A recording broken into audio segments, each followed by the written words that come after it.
Hi everyone, in case you don't know us, we are Raquel and Will Hakes-Westendocks, members of La Jolla UMC, and your lay representatives to Annual Conference.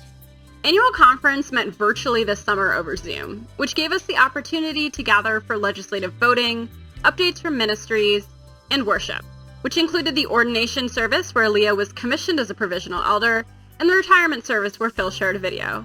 We'll share some of our experiences and some brief updates. Addressing systemic racial injustice in our churches was a critical conversation in this year's annual conference. The youth began the conference with 8 minutes and 46 seconds of silence for George Floyd. The bishop introduced an initiative to address systemic racism in our churches. Additionally, several pastors shared their personal experiences with racism and called for the United Methodist Church to be fully inclusive for people of all colors. Each year, the annual conference is called on to approve the conference budget for the upcoming year. This year, attendees put forward a motion to postpone voting on the budget until the following day. This was in order to make sure that our budget reflected our words in support of Black churches and ministry.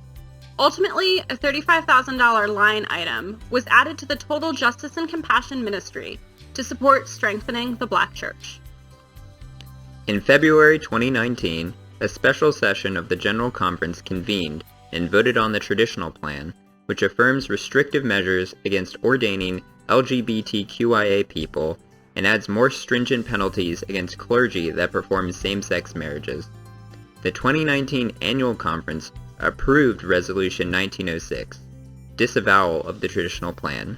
The text of the resolution calls for the conference to reaffirm and sustain its commitments to full inclusion of all persons at every level of the church. In addition, the resolution calls on the conference to do some deliberate spiritual and strategic work that will enable the conference to determine its own future with hope. Since then, several plans have been put forth for the future of the Methodist Church, including a protocol for reconciliation and grace through separation. The 2020 General Conference was supposed to occur in April this year in Minneapolis.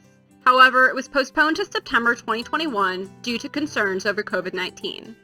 Our annual conference voted in support of a resolution to secure the physical, emotional, and spiritual safety and well-being for our delegates and Black and Brown Conference participants by working with Black Lives Matter and other groups in Minneapolis. Our delegates presented a report on their work since last year, including results from listening posts and surveys they conducted to guide their deliberations. They also led the annual conference in conversations about grace in the Wesleyan tradition. This was a brief overview of parts of the annual conference that stood out to us this year. If you're interested in a more detailed report, please see the link in the email. Additionally, we will be having a Zoom meeting for anyone who has additional questions or just wants to chat about what annual conference is like. Thanks for joining us!